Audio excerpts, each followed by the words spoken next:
Ask someone who doesn't play Fortnite what they know about the game, and they're likely to mention a few things. There are all the funny emotes, no doubt they know that part. They'll probably also call it a shooting game, or if they know the term, they'll call it a battle royale game. It's true that for 6 years, Battle Royale has been the centerpiece to Fortnite, but in that time, it has also grown as a platform, with 70% of Fortnite players now also routinely playing in creative mode, the game's user-generated content sandbox with an ever-growing number and breadth of experiences. But for anyone who didn't yet know Fortnite was already more than a Battle Royale game, this week's huge update, complete with 3 new games, beloved IP, and well-established studios, feels like a statement. Fortnite is changing, but its reign atop the video game world seems secure.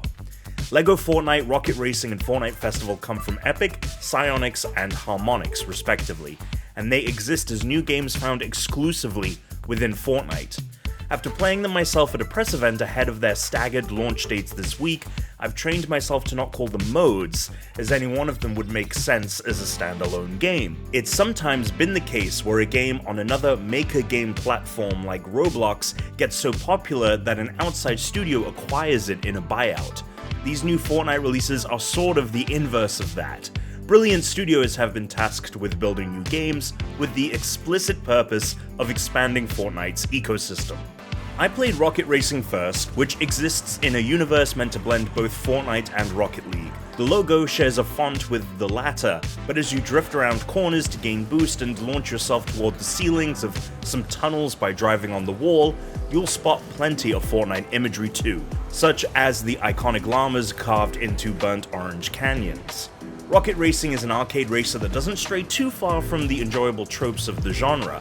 While I didn't see any power-ups on any of the 5 tracks I raced, I saw speed boosters, ramps, hidden pathways, and a surprisingly and satisfyingly high skill ceiling. The game's boost system uses a secondary charge that's activated a moment after the initial activation.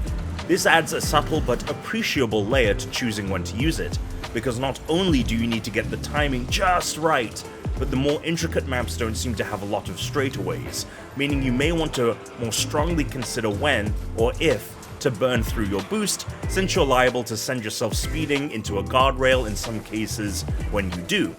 Similarly, cars can all jump just like they do in Rocket League, and those jumps can be made longer with a longer hold of the jump button. However, soaring off a ramp and taking flight for too long could slow you down and open a window for those below you to speed ahead on the road. To counter that, you can quickly leap down, or up, left or right, to get your wheels on solid ground. Quickly, it became apparent that there's going to be a best way to race each track, and then the most competitive players will look to shave off milliseconds in the game's ranked mode. It also works as a family-friendly racing game, thanks to the mechanics that, like Rocket League, can be hard to truly master, but have an invitingly low barrier of entry. Because this is an Epic and Psyonix collaboration, you'll also unlock cars for Rocket League when you gain them in Fortnite, and sometimes vice versa. And for players who might soon master the many tracks there on day one, Rocket Racing will work with Creative, allowing for user-created racetracks in the future. Later in the day, I played LEGO Fortnite, which I'd call the odds-on favorite to become the most popular of the 3. LEGO Fortnite is a survival crafting game akin to Minecraft, and the many games it's inspired in the decade plus since it became a phenomenon. But like Rocket Racing, LEGO Fortnite benefits from having a foot in both worlds, Fortnite and LEGO.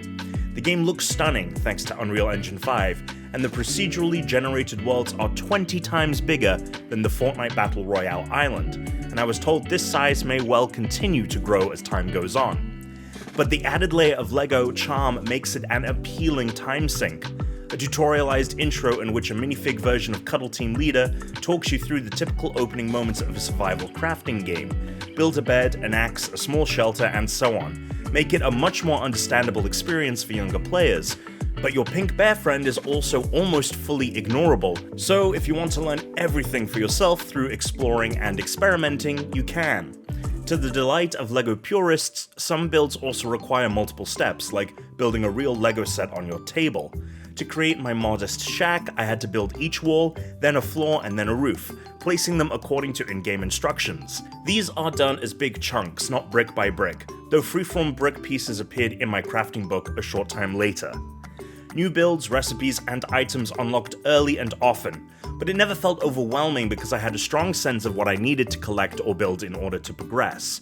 That's something that a lot of games like this get wrong, perhaps on purpose to preserve some mystery, but it can be really punishing for players not used to the genre. I tried to picture my kids getting to grips with LEGO Fortnite systems. My Minecraft expert of a son will find LEGO Fortnite easy to grasp, no doubt, and although my daughter will need help while she's too young to read, she plays enough games that I think the clear UI signposting of what she lacks for a recipe will be enough to send her out in search of whatever it may be after some initial help from me or my wife.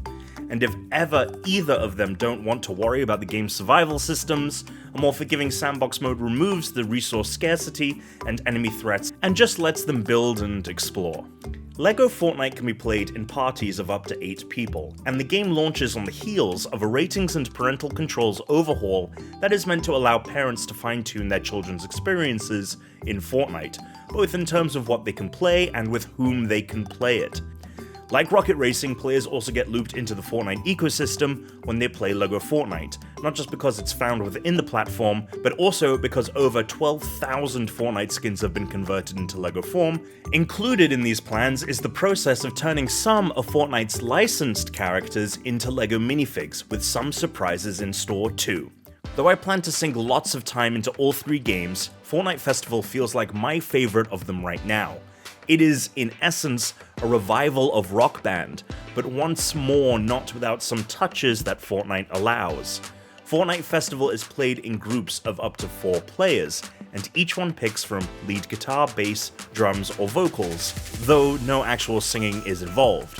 Your band starts backstage and creates a playlist together, then hits the stage to perform a chosen number of a few dozen licensed tracks that are there at launch, with more coming often, I was told. Full songs play out very much like you'd remember from the days of Guitar Hero and Rock Band, save for the lack of actual vocalizing, and considering it comes from Harmonix, you can expect the same well-tuned difficulty options that suit all skill levels. I was never very good at Rock Band or games like it, but I always had a blast anyway because I simply love gamifying music in the way those games do, so it was immediately great to play something so similar to those again. The game's launch track list includes an eclectic mix of current and past bangers from Queens of the Stone Age, Billie Eilish, Weezer, and more. There's also going to be an icon in the spotlight each season, with the game's first being The Weeknd, who also comes to the game as a skin for sale with multiple style options. That means several of his songs are available today, with future icons getting similar song and sometimes skin treatment. But the unique Fortnite touch added to the experience actually happens in a separate mode of Fortnite Festival. Whereas you'll play full songs on the main stage, you can also create jam sessions in a space akin to Fortnite's Party Royale. You load out with up to 8 jam tracks of your choosing accessed via your emote wheel, and you then play different sections of a song as you see fit. When up to 3 others come into the inner ring of your circle shown on screen, they can join in the track, and if others want to spectate the jam session, they need only to enter the outer ring of that circle, allowing them to hear you play. Like Harmonix's Fuser and Drop Mix, the end result is a multiplayer musical mashup that, in Fortnite, works best as a social hangout space. I may be playing the bass line from Seven Nation Army, while someone else is playing the drums from Blinding Lights, another is playing the vocals from Bad Guy, and another is on lead guitar from Go With The Flow. And all the while we may just be chatting about our week, or talking about the GTA 6 trailer, or whatever else may be on our minds. While this feature is secondary to the game's main attraction of being a pure Rock Band revival, these same jamming via emote tools are also now in Battle Royale, which can make a heck of a display during the Victory Royale screen. LEGO Fortnite, Rocket Racing, and Fortnite Festival are all now available for free within Fortnite. Playing any of these games rewards Battle Pass XP and includes other game-specific rewards. Their individual seasons will also run at their own paces and aren't necessarily bound by the Fortnite Battle Royale season structure.